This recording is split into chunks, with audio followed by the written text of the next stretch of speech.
प्रवीण जी, आपने अभी अपने अभिवादन में कहा कि आजसू हाशिए पर आ गई है, या आपको लगता है कि नहीं, मैंने हाशिए पर आ गई नहीं कहा। जो लोग समझ रहे हैं कि आजसू को हाशिए पर कर देंगे, जो लोग समझ रहे हैं कि झारखंड की राजनीति में आजसू को कहीं ना कहीं साइडलाइन करने का जो एक प्रपंच रच रहे हैं, दिखावा कर रहे हैं, या ऐसा वो एक हाइपोथेटिकल इमेज पेश कर रहे हैं, एक काल्पनिक ऐसी तस्वीर पेश कर रहे हैं कि आजसू कहीं ना कहीं हाशिए पर जा रहा है, आजसू कहीं ना कहीं ऐसा है वैसा है। बहुत सारी बातें मीडिया के माध्यम से आप सब ज़्यादा जानते हैं।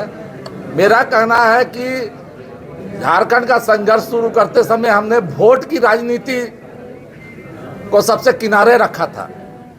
हमने ये भी कहा था कि no Jharkhand no election, Jharkhand नहीं तो वोट नहीं।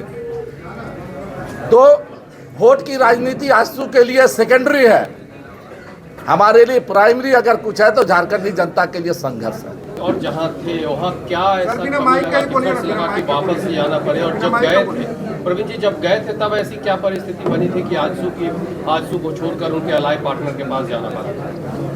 नहीं, कभी कभी हर व्यक्ति के जीवन में कुछ निर्णय होते हैं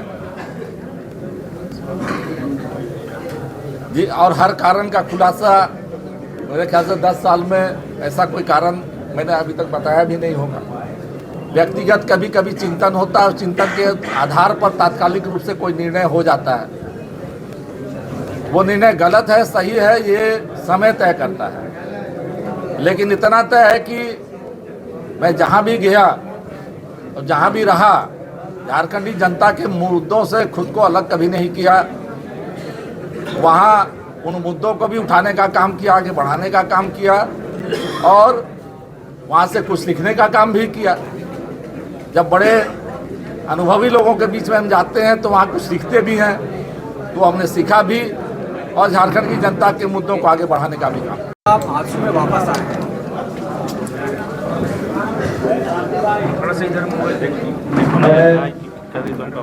बताया कि झारखंड के विकास का जो रोड मैप हम लोगों ने तैयार किया था पिछले 5 वर्षों में, उसमें कहीं ना कहीं भटकाव दिख रहा है। और झारखंडी जनता की जो आकांक्षाएं रही, वोट की राजनीति अलग है। कभी कभी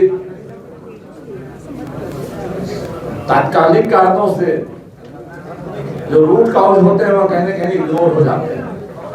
जो मूल सब्जेक्ट है वो कहीं ना कहीं झारखंड में इग्नोर हो रहा है, और जो तात्कालिक रूप से उसको क्या करें, ग्लैमरस सब्जेक्ट्स के आधार पर चुनाव की राजनीति हो रही है। झारखंडी जनता के मुद्दे कहीं ना कहीं गौण हो रहे हैं। तो कैसे उन मुद्दों को हम आगे बढ़ाएंगे? झारखंडी जनता की व्यापक एकता, जिसको विभाजन करने की साजिश हो रही है, लोगों को लड़ाने का काम किया जा रहा है, इसको कैसे हम रोकने का काम करेंगे? और झारखंड के नव निर्माण का जो हम लोगों ने संघर्ष आरंभ किया था उसको कैसे आगे बढ़ाएंगे?